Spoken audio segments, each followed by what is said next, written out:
नमस्कार, मैं रीना शर्मा अपने YouTube चैनल सुनी अनसुनी में आप सबका स्वागत करती हूँ। दोस्तों, कल मैंने एक वीडियो में बताया था कि कुबेर जी को किस प्रकार अपने अहंकार के कारण लज्जित होना पड़ा। आज एक कथा है इंद्र के ऊपर कि इंद्र के किस अहंकार के कारण उसको इतना लज्जित होना पड़ा। जब रावण को बहुत सारे वरदान प्राप्त हो गए देवताओं से, तो वो इतना ज़्यादा उसमें आ गया कि मैं सबको जीत सकता हूँ और उसने देवताओं पर आक्रमण कर दिया। लेकिन जो देवता थे, यक्ष गंधर्व थे, उनके पास तो बहुत ज़्यादा वैसे हथियार होते हैं। तो उसमें रावण की हार होने लगी। जब रावण की हार होने लगी तो उसको हार से बचाने के लिए उसका पुत्र मेघनाद वहाँ पर आया युद्ध में, क्योंकि उसको अदृश्य होने का एक वरदान प्राप्त था कि वो अदृश्य होकर युद्ध कर सकता है। तो मेघनाद ने इंद्र को अपने उनके बीच में से, जो भी देवताओं थे, देवताओं के बीच में से बंधक बना लिया और गायब हो गया और लंका ले आया इंद्र को। तो रावण को उसने कहा अब युद्ध करने का कोई प्रयोजन नहीं है पिताजी, आप आइए, मैंने इंद्र को ही बंदी बना लिया है। जब इंद्र को बंदी बना लिया गया तो सारे के सारे देवता ब्रह्मा जी के पास पहुंचे और उनसे बताया कि इस तरह रावण ने युद्ध किया और हमारी पराजय समझ लीजिए, या इंद्र को वो अपहरण कर कर लंका ले गया है। तो ब्रह्मा जी फिर उनको इंद्र को छुड़ाने के लिए सभी देवताओं के साथ रावण के पास गए और कहा तुम्हारा पुत्र बहुत जितेंद्रिय है और इसने बहुत ज़्यादा मतलब इसके अंदर विद्या है, बल है, पुरुष है, सब है इसके अंदर, जिसकी वजह से इसने इंद्र तक को अपहरण कर लिया। तो इसकी वजह से इसको अब इंद्रजीत भी कहा जाएगा, मेघनाद को, क्योंकि इसने इंद्र पर विजय प्राप्त की है। तभी से उसका मेघनाद का दूसरा नाम इंद्रजीत हुआ। लेकिन अब ये बताओ कि इंद्र के बिना हमारा सिंहासन जो है, हमारा स्वर्ग अधूरा है, इसको छोड़ने के बदले में तुम्हें क्या चाहिए? तो जो मेघनाद था उसने कहा कि अगर आप मुझे कुछ देना चाहते हैं तो इंद्र को छोड़ने के बदले में मुझे अमृतत्व चाहिए। तो ब्रह्मा जी ने कहा कि अमृत तो जो धरती पर पैदा हुआ है उसको अमृतत्व मिल ही नहीं सकता, तुम कुछ और उपाय बताओ, इसके बदले में कुछ और मांगो। तो इन्होंने कहा ठीक है, उसने मेघनाथ ने कहा कि ठीक है, फिर इसके बदले में आप ऐसा करो कि जब मैं कोई किसी युद्ध पर जाऊं उससे पहले मैं एक मंत्र युक्त यज्ञ करूं जो, और उसमें आहुति दूं, उसमें अग्निदेव जो प्रकट हो वो मेरे लिए एक ऐसा सजा सजाया रथ लेकर उपस्थित हो जिस पर अगर मैं बैठूं तो कोई मुझे हरा ना सके, मैं अविजय हो जाऊं, बिल्कुल अमृत जैसा मेरा वो हो जाए।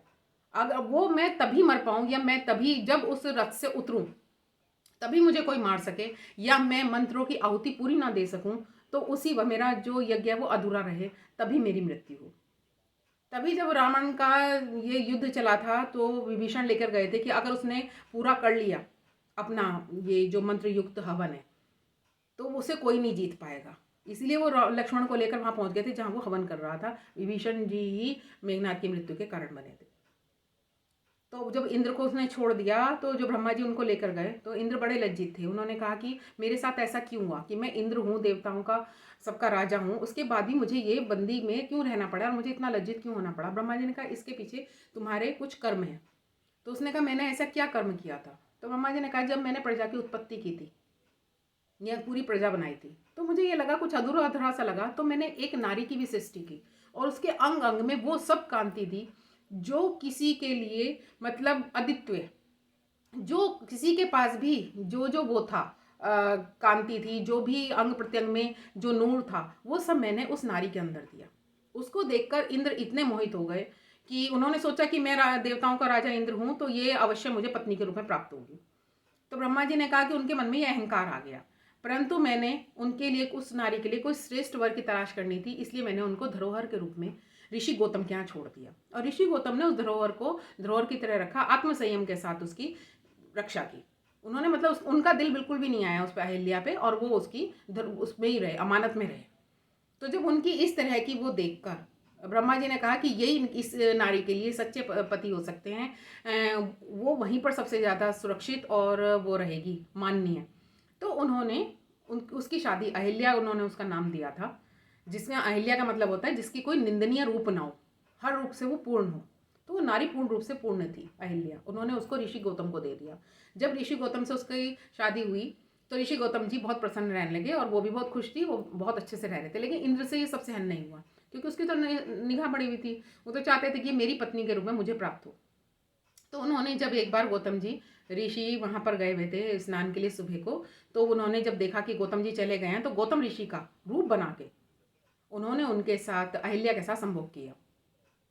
जब गौतम ऋषि वापस आए, उन्होंने ये देखा कि वहाँ पे दूसरा गौतम, समझ गए कि इंद्र है। उन्होंने उनको श्राप दिया कि जो तूने पापाचार किया है आज मेरे यहाँ, तो ये समझ ले अब ये पापाचार की शुरुआत हो गई है दुनिया में, और इस पापाचार का बदला ये मिलेगा कि जो भी कोई अगर इस दुनिया में पापाचार करेगा तो उसका आधा फल तुझे मिलेगा, आधा उसको मिलेगा और आधा फल इंद्र को मिलेगा। क्योंकि जो ये हुआ है ये आज उसकी वजह से तुझे बंदी होना पड़ा। उन्होंने कहा था तू शत्रु के द्वारा हार का सामना करेगा और शत्रु द्वारा बंदी बनाया जाएगा। उन्होंने, गौतम ऋषि ने जो तुम्हें श्राप दिया था उसका फल तुम्हें आज भुगतना पड़ा है, इंद्र को कहा। और अहिल्या को भी श्राप दिया था कि तुझे बहुत घमंड हो गया था कि तू एक नारी है, तू ही सर्वरूपा है, सुंदरी है, तो अब तेरे रूप की कोई इकलौती पहचान नहीं रहेगी। अब जगत में जितनी नारी होंगी सब सुंदर होंगी, सब रूप सौंदर्य से भरपूर होंगी। और कई नारियों का उसके बाद जन्म हुआ और सब एक से बढ़ के एक सुंदरी पैदा होगी फिर। तो वो ये है कि जो घमंड है, चाहे वो किसी का भी है, आगे मैं आपको एक रावण का घमंड के बारे में भी इसमें बताऊंगी कि उसने घमंड करके उसको क्या मिला। तो हर व्यक्ति, चाहे इंसान है, चाहे देवता है, चाहे कोई राक्षस है, घमंड करके उसको लज्जित ही होना पड़ता है या उसको भी बहुत सारी मुसीबतों का सामना करना पड़ता है। ये एक फैक्ट है। तो अहंकार ना करें, जो मिला है, जितना मिला है, किसी से देश ना पालें, बस यही कहूँगी। दोस्तों, अगर आपको मेरी वीडियो पसंद आई हो तो प्लीज़ मेरे चैनल को सब्सक्राइब करना ना भूलें।